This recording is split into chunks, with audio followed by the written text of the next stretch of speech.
നമസ്കാരം. പ്രിയ വിദ്യാർത്ഥികൾക്ക് മ്യൂസിക് ക്ലാസ്സിലേക്ക് സ്വാഗതം. ഇന്ന് നമ്മൾ പഠിക്കാൻ പോകുന്നത് 7th സ്റ്റാൻഡേർഡിലെ പാഠ്യവിഷയമായ കർണാടക സംഗീതവും സപ്തസ്വരാലാപനവും. ഭാരതീയ സംഗീതത്തിൽ 2 പ്രധാന ശാഖകളാണുള്ളത്. ഒന്ന് കർണാടക സംഗീതവും 2 ഹിന്ദുസ്ഥാനി സംഗീതവും. കർണാടക സംഗീത അഭ്യസനത്തിന് വ്യക്തവും സൗകര്യപ്രദവുമായ പഠന രീതി ആവിഷ്കരിച്ചത് ശ്രീ പുരന്ദരദാസരാണ്. അദ്ദേഹത്തെ കർണാടക സംഗീത പിതാമഹൻ എന്ന പേരിൽ അറിയപ്പെടുന്നു. ത്യാഗരാജ സ്വാമികൾ, മുത്തുസ്വാമി ദീക്ഷിതർ, ശ്യാമശാസ്ത്രികൾ എന്നിവരാണ് കർണാടക സംഗീത ത്രിമൂർത്തികൾ എന്ന പേരിൽ അറിയപ്പെടുന്നത്. കേരളത്തിൽ സ്വാതി തിരുനാളിന്റെ പേരും എടുത്തു പറയേണ്ടതുണ്ട്. ഇവരുടെ ചിറകിലേറിയാണ് ഇന്ന് നാം പഠിക്കുന്ന കർണാടക സംഗീതം മുന്നോട്ട് പോയിക്കൊണ്ടിരിക്കുന്നത്. കർണാടക സംഗീതം. രാഗം മായാമാളവ ഗൗള. താളം ആദി. ആരോഹണം സരിഗമ പദനിസ. അവരോഹണം സാനിധാപ മകരിസ. ആരോഹണം സ്വരങ്ങളെ ക്രമമായി ഉയർത്തിപ്പാടുന്നതിനെയാണ് ആരോഹണം എന്ന് പറയുന്നത്. അവരോഹണം സ്വരങ്ങളെ ക്രമമായി താഴ്ത്തിപ്പാടുന്നതിനെ അവരോഹണം എന്ന് പറയുന്നു. സപ്തസ്വരങ്ങൾ ആലപിക്കുമ്പോൾ ആദ്യം നമ്മൾ പാടേണ്ടത് സ പ സ എന്നതാണ്. ഈ താഴെ കാണുന്ന ഈ സ എന്ന സ്വരം മന്ത്രസ്ഥായിലാണ് നമ്മൾ പാടേണ്ടത്.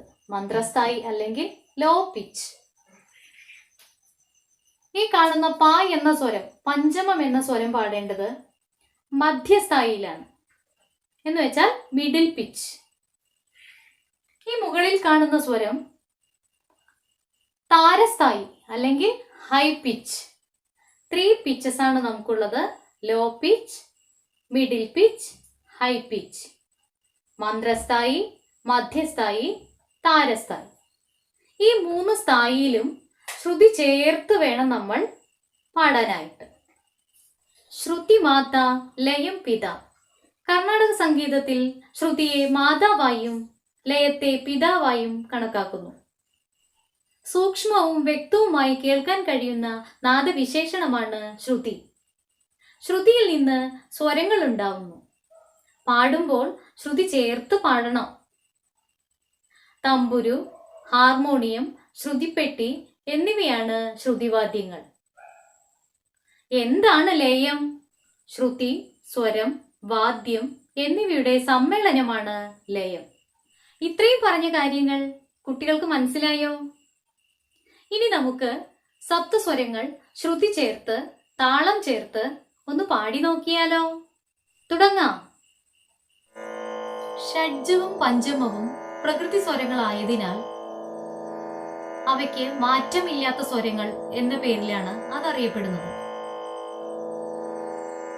സ എന്ന സ്വരം ആദ്യമായി നമ്മൾ പാടുന്നത് മന്ത്രസ്ഥായിലാണ് അല്ലെങ്കിൽ ലോ പിച്ചിലാണ്. പാടാം. സാ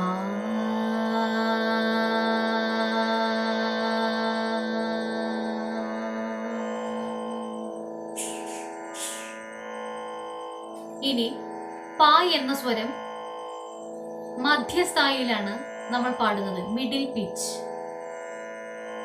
പ.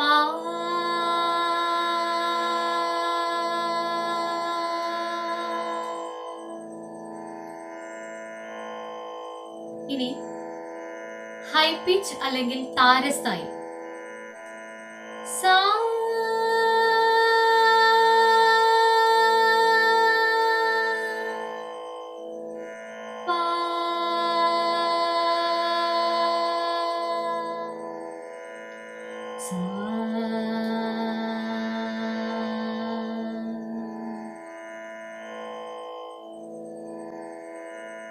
കർണാടക സംഗീതത്തിൽ ചതുശ്ര ജാതി ത്രിപുട താളം. കൈവിരലുകൾ ചേർത്തി കമഴ്ത്തി അടിക്കുമ്പോൾ അത് അടി എന്നും, കൈവിരലുകൾ ചേർത്ത് മലർത്തി അടിക്കുമ്പോൾ അത് വീച്ചെന്നും പറയുന്നു. ഇനി നമ്മൾ ഈ 3 ഫിംഗേഴ്സ് ആണ് അടുത്തതായി ഉപയോഗിക്കുന്നത്. സപ്തസ്വരങ്ങളിൽ ആദ്യം നമ്മൾ കൈവിരലുകൾ ചേർത്ത് പിടിച്ച് അടിക്കുന്നത് 1, ഈ ചെറുവിരൽ 2, ഈ മോതിര വിരൽ 3, ഈ നടുവിരൽ 4. ഇത്രയും ഭാഗം നമ്മൾക്കൊന്ന് അടിച്ചു നോക്കിയാലോ. 1, 2, 3, 4. 1, 2, 3, 4. ഇനി ഈ 2 ഫിംഗേഴ്സ് നമ്മൾ ഉപയോഗിക്കുന്നില്ല. ഇനി വീണ്ടും അടുത്തത് 5 എന്നത് നമ്മൾ ആദ്യം അടിച്ചതുപോലെ അടി വീച്ച് അടി വീച്ച്. ഒന്നുകൂടെ നമുക്ക് അടിച്ചു നോക്കാം. 1, 2, 3, 4, 5, 6, 7, 8.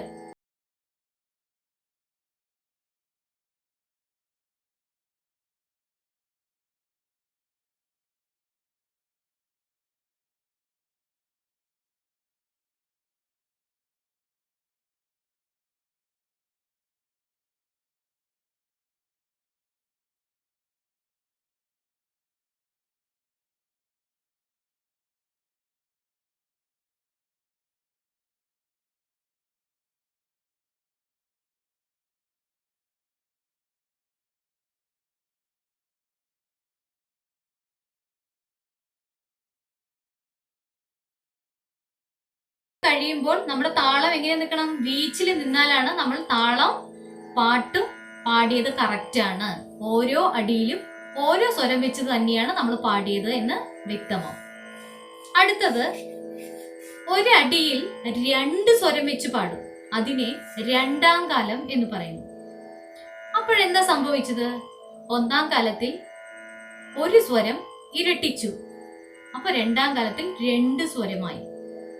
സരി ഗ മ പ ധ നി സ സ നി ധ പ മ ഗ രി സ. ഓരോ അടിയിലും 2 സ്വരം വീതമാണ് നമ്മൾ പാടിയത്. ഇനി മൂന്നാം കാലത്തിൽ ഒരടിയിൽ 4 സ്വരം വെച്ചാണ് നമ്മൾ പാടുന്നത്. സരി ഗ മ പ ധ നി സ സ നി ധ പ മ ഗ രി സ. സരി ഗ മ പ ധ നി സ സ നി ധ പ മ ഗ രി സ. ഇനി നാലാം കാലത്തിൽ ഒരടിയിൽ എത്ര സ്വരമായിരിക്കും? ഒന്നാം കാലത്തിൽ 1 സ്വരം, രണ്ടാം കാലത്തിൽ 2 സ്വരം, മൂന്നാം കാലത്തിൽ 4 സ്വരം, എങ്കിൽ നാലാം കാലത്തിൽ 8 സ്വരം. പാടി നോക്കാം.